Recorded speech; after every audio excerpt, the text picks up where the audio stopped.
giza baridi na upepo, iwe kuna mawingu na minyesho, your body baby joto, joto, unafanya nijisi special. fekk ni mbëggeel nekkul lu ñuy judduwaale mais lu lay dab la li tax ma ni li lay dab la mooy que à chaque instant mën na ñëw ci yow nit ki mën nga ko jël def ko sa xarit mais li dugg sa xol du yàlla moo koy du nit ki moo koy def mais yàlla moo koy def ci nit ki donc bu boobaa xarit ñëw na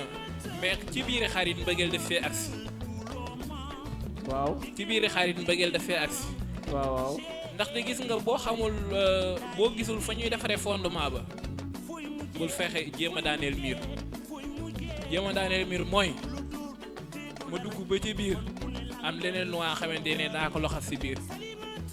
nee naa la kanam du kaso mais ko si tëj ku nekk mu xam ko